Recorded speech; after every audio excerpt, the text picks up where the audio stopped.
दोस्तों, कर्ण के जन्म से मरण तक की अधिकांश घटनाओं के बारे में तो आप सभी लोग जानते ही हैं, लेकिन कुछ पहलू ऐसे भी हैं जिनके बारे में किसी को भी नहीं पता।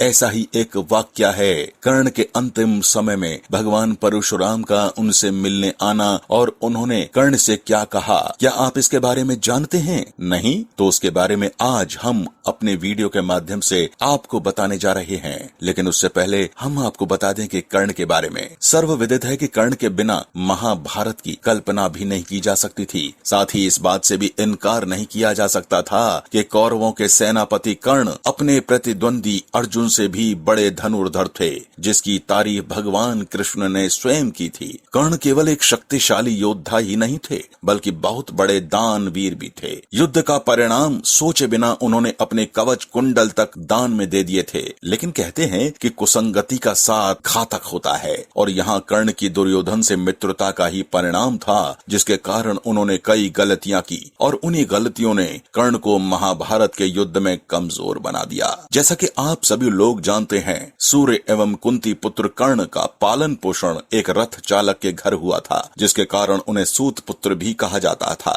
उनकी वीरता को देखते हुए दुर्योधन ने उन्हें अंग देश का राज सिंहासन दिया और जरासंध के हार के बाद कर्ण को चंपा नगरी का राजा भी बना दिया। दोस्तों, हम आपको बता दें कि अनजाने में हुए कर्म और दूसरों की भलाई के कारण कर्ण को 3 श्राप मिले, जो प्राण घातक हुए और उन्हें महाभारत के युद्ध में अर्जुन के हाथों वीर गति प्राप्त हुई। अब आपको बता दें कि कर्ण को जो 3 श्राप मिले, उनमें से 2 श्राप 2 ब्राह्मणों ने दिए थे, या दोनों श्राप ने अनजाने में वाण चलाने से मिले थे। इसके अलावा तीसरा श्राप भगवान परशुराम ने दिया था। अब भगवान परशुराम ने कर्ण को श्राप क्यों दिया, इसका उत्तर महाभारत की एक कथा में मिलता है। कर्ण जब धनुर्विद्या सीखने के लिए गुरु द्रोणाचार्य के पास पहुंचे तो उन्होंने कर्ण के सूत पुत्र होने की वजह से उन्हें शिक्षा देने से मना कर दिया। अब वह निराश होकर भगवान परशुराम के पास पहुंचे तो भगवान परशुराम जी ने कर्ण की प्रतिमा को देखकर उसे अपना शिष्य बना लिया। एक दिन अभ्यास के दौरान परशुराम जी जब थक गए तो उन्होंने कर्ण से कहा कि मैं थोड़ा विश्राम करना चाहता हूँ। तब कर्ण ने परशुराम जी के सिर को अपनी जंघा पर रख लिया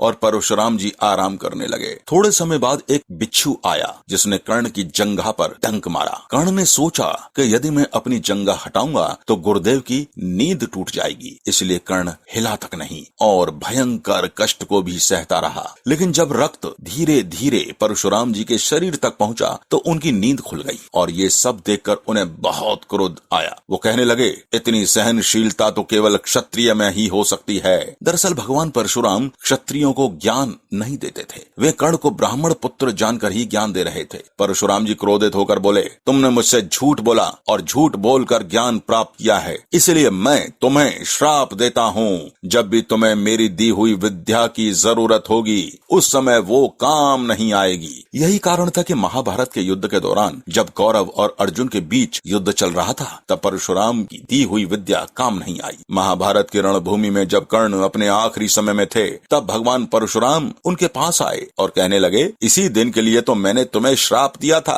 कर्ण, इस युद्ध में विजय होने से तुम्हें कुछ नहीं मिलेगा। यदि वासुदेव कृष्ण के होते हुए भी तुम विजयी हो गए, तब भी कंगाल ही रहोगे। इसलिए हे दानवीर कर्ण, विजय पर सिर्फ पांडवों का ही अधिकार है, और तुम तो देने के लिए प्रसिद्ध हो। अपने भाग्य से संधि कर लो पुत्र। अभिमन्यु की हत्या में भाग लेकर तुम दुर्योधन के ऋण से मुक्त हो चुके हो। सब कुछ जानकर अनजान न बन हे पुत्र, मेरे आशीर्वाद की छाया में आओ और याद रखो, मृत्यु लोक हो चाहे स्वर्ग लोक, जब भी वीरों की सभा में तुम्हारा नाम लिया जाएगा तो सभी वीर खड़े होकर तुम्हारे नाम के झंडे गाड़ देंगे। दोस्तों, अगर आपको ये वीडियो पसंद आई है तो हमारे इस चैनल को सब्सक्राइब जरूर कीजिएगा।